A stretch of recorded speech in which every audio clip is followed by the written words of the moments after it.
Hi, I'm Laura D. Pusey, the founder of Dipism, Death in Practice, and this is the channel where we attack the teens on dying, death, life and grief. Each week I answer a question and I say it as I see it, cause, as I say each week, I've seen a lot.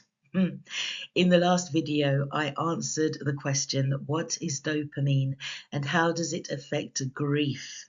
If you have any questions about that video or you want to get me to answer a question for you, then send me an email at deathinpractice@gmail.com. Okay, let us now open the veil of luminescence.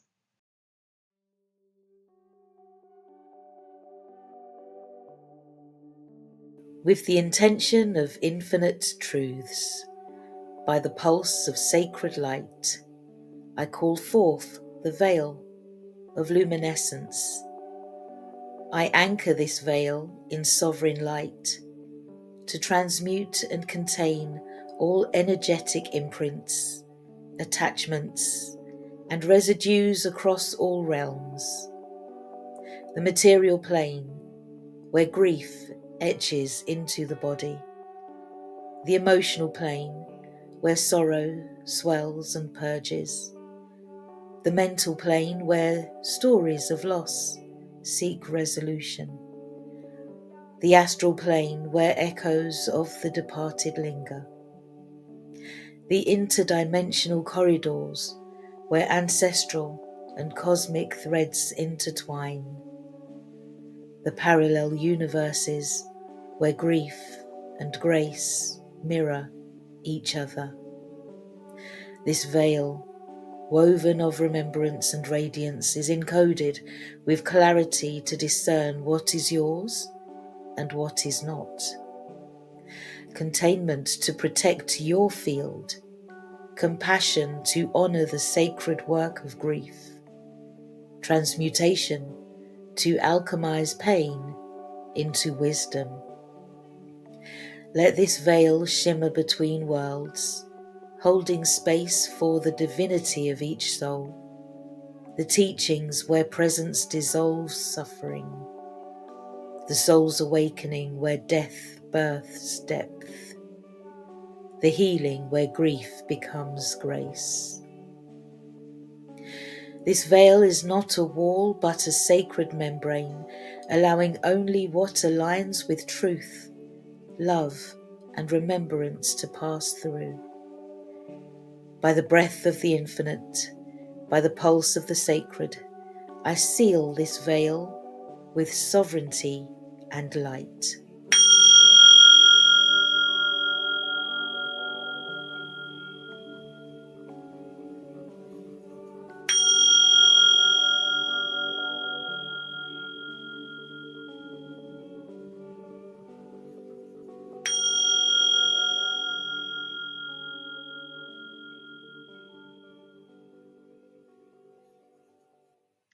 Good morning, good evening, and good night, whoever you are, wherever you are.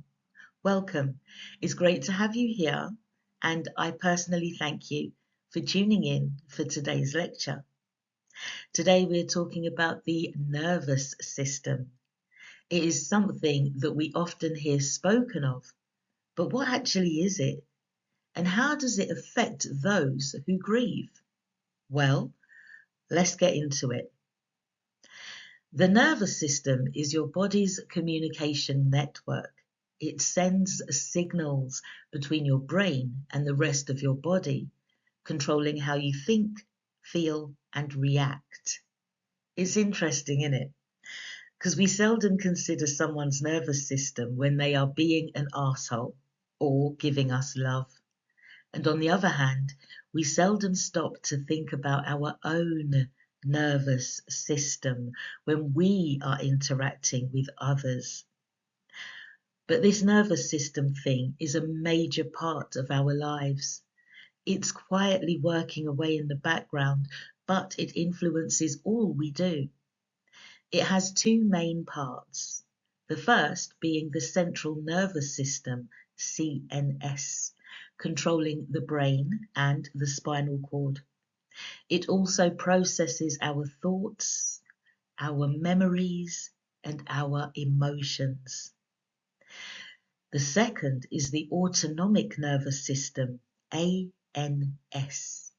This is especially important for those who are grieving, and it has two key branches. Sympathetic nervous system, which governs your fight or flight, activation and stress, and the parasympathetic nervous system, which aids your rest and digest, your calm and your recovery. Grief is a stress response. Grief isn't just something that you think. It's something your nervous system goes through. It is perceived by the body as a major threat.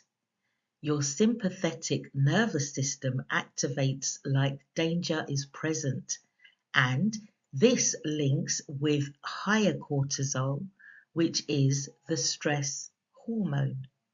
So, if you find yourself feeling restless, anxious, or on edge with racing thoughts or difficulty relaxing, then it's your nervous system. It's working, it's healthy, it's doing what it is programmed to do. Now, there's also a deeper layer, often discussed in psychology, called the freeze or shutdown response. It's linked to the vagus nerve, and I will be discussing that in the next lecture. We often experience the freeze response when we are going through overwhelming stress. When grief is overwhelming, your system can swing the other way, and that causes you to experience low energy, numbness, or disconnection. We can be left feeling blank or unreal and have difficulty moving, thinking, or responding. This isn't weakness. It's your nervous system protecting you from overload. In lecture 26, I said that oxytocin strengthens emotional memories. So when you are grieving, you may feel strong waves of nostalgia. People often say that grief comes in waves, and the nervous system explains why. We shift between activation, which is stress, and shutdown, which is numbness.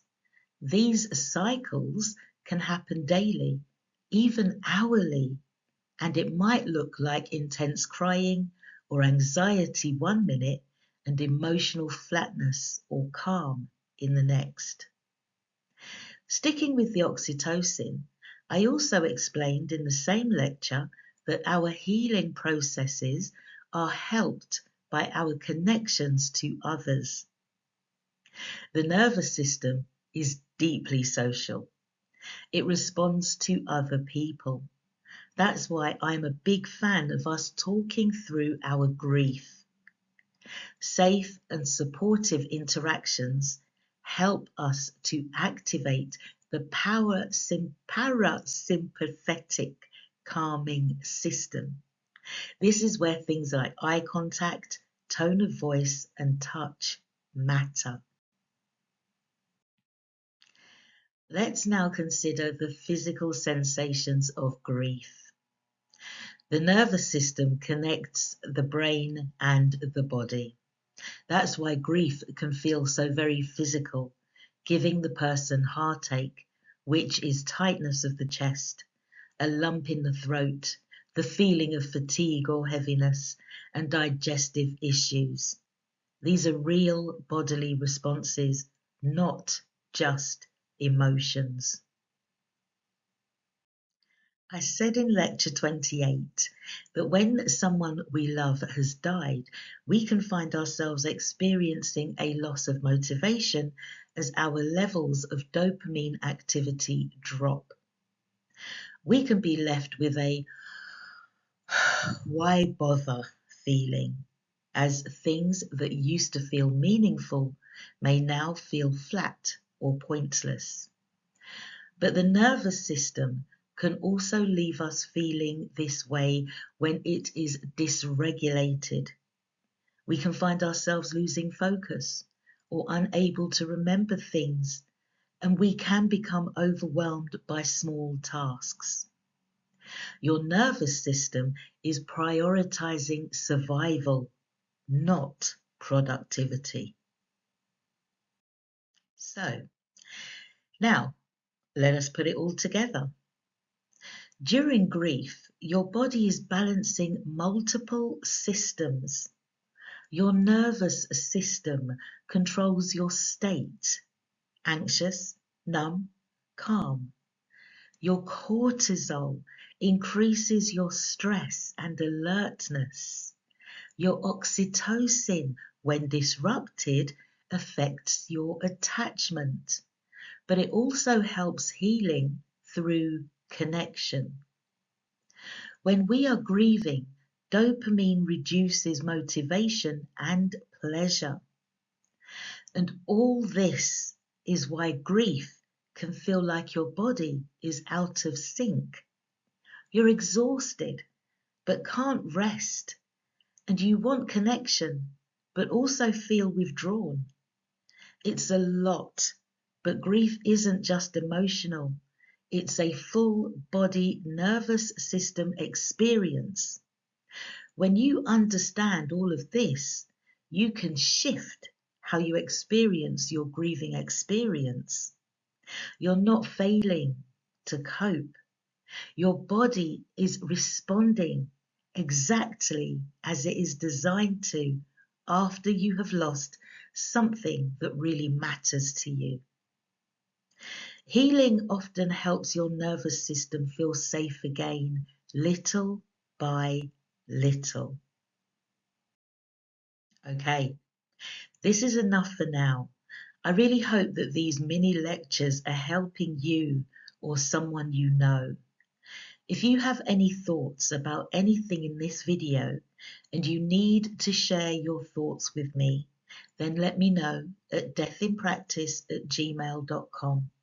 Please state clearly whether or not any of your email can be shared. If you'd like a one-to-one with myself or one of my grief practitioners, contact us at dippism.com. The workbooks Tapestries of Grief and My Life's Tapestry are available on Amazon, and the basic Dippism end-of-life course that helps you to assist those at the end of their lives, and the Dippism Cultural Grief Awareness course that helps you to assist those who are grieving are both available now online. If someone you know needs to see this video or would benefit from end-of-life or grief services, don't be an obstruction to their healing. Share the video far and wide. You never know who is struggling, thinking that they are abnormal as their bodies continue their normal processes. Again, all of my links are in the description box below. And now, let us close the veil of luminescence. Hey there! Before we close the veil of luminescence, I need your help.